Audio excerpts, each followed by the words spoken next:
Hi, Stephen here from Sound of an Ocean Wave, and this is day 24 of the March Daily Draw. So as we start a new week, let's see what message we get. And I'll be taking the first card from the Ostara Tarot, followed by an Oracle card from the Seasons of the Witch Ostara Oracle. So let's choose our first card and get the reading underway.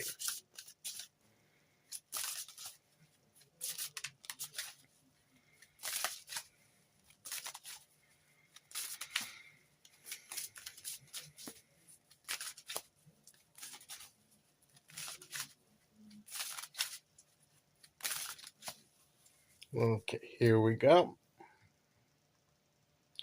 And today we will go there.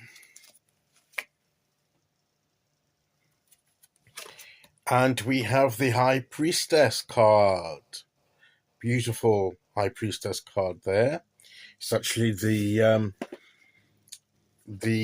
design on the front of the box of the deck. So so the High Priestess is all about our inner life. Isn't it strange? We seem to be going on about the inner world, our inner world, our inner life, our inner conflict, or some other kind of, getting a balance, getting the true sense of what we want, our desires and our motivations and our choices, and how we, by our act of will, we stick to the path and all that kind of thing. It seems to be that the key to what it's reminding us is that the key to changing our world, our life, on the outside, the change always begins on inside of us, and then it spills over and affects our external life.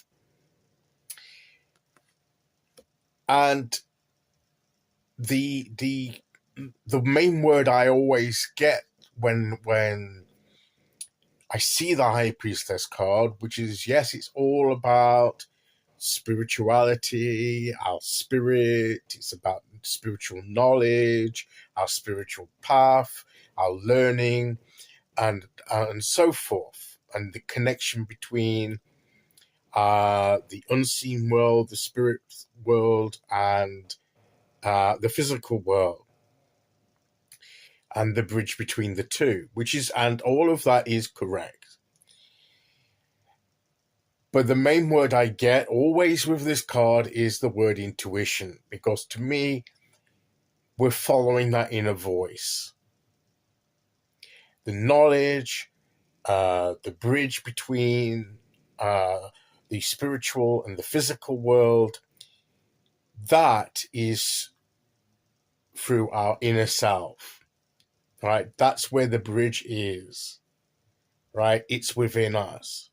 So if we're to gain that spiritual insight, to gain or to have some spiritual knowledge play a part in what we're doing, it's listening to that little inner voice of intuition within us that will tell us something about our sense of direction, of where we're going, what we're trying to do.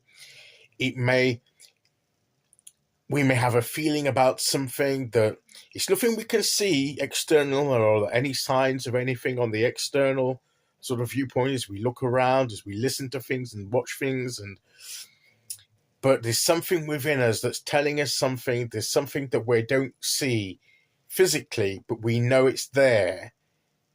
And we need to trust sometimes our gut feeling, if we want to call it that. Whatever, how we want to phrase it, how people describe it, we've all got that. We've all experienced it to some degree or another. It's whether we learn to develop it and trust it or not is the key here.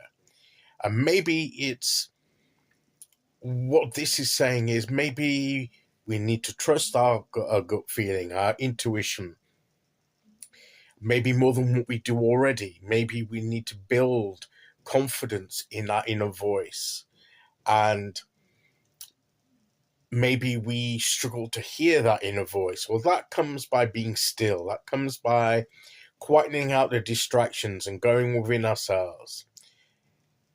But sometimes when we do that, we try and force it, and we're straining to hear it. No, that's counter. To me, that's counterproductive.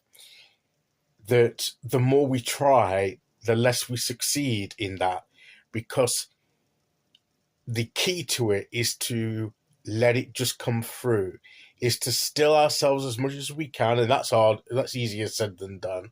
I appreciate, but the more we get into that still moment, the more then that voice will come. We may not be sure, but let's go with it for a while. And then when we go with it, we suddenly realize it turns out that voice was right.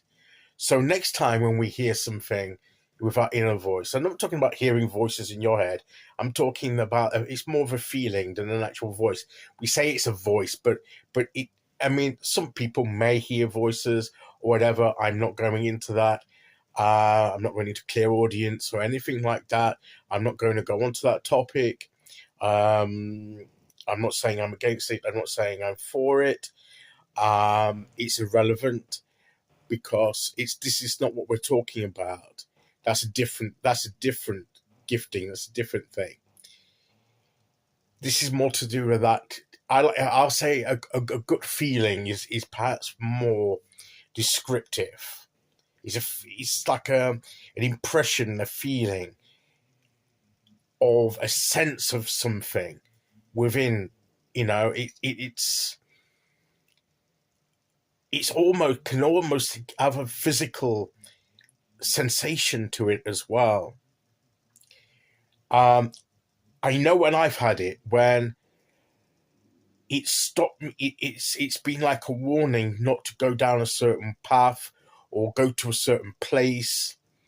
And I've got no reason, no logical reason to think that there's a problem, but there's something, and it's almost like a physical reaction when I go towards, the more I go towards doing it, it increases, and it's like something, and it's almost like, no, I ain't doing that. I shrink back from it because the physical, I get disturbed by almost by the physical reaction within me that not sure about this there.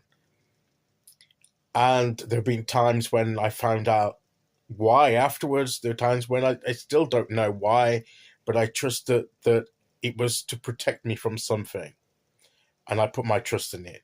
Now, there is the caveat to this, is that sometimes we can be fearful of certain situations, and we have a feeling there's nothing wrong with the situation. It's in our own personal perception, to do with our own personal weaknesses and fears. But I feel that's a different kind of feeling. And it's becoming self-aware of how we feel in certain situations is the key to this. It's becoming aware of how we react to different kinds of situations. So we may have one feeling when it's just a fear of something in general, but also when it's like a red light, a warning light coming on, saying there's a red flag going off within us, saying, watch out, there's a danger you can't see, but it's there. That kind of thing. So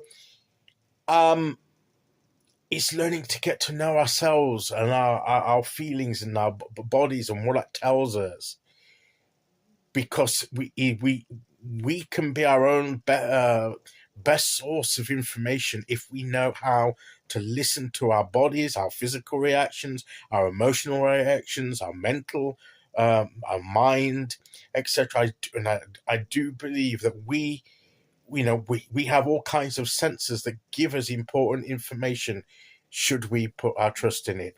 And what I believe this card is saying to us is, as we progress forward, don't rule out your intuition. Yes, there are other factors we need to take into account, factual information we can look up and research, but don't discount that gut feeling within yourself as you move forward. Okay, so let's see what oracle card we get to go with that.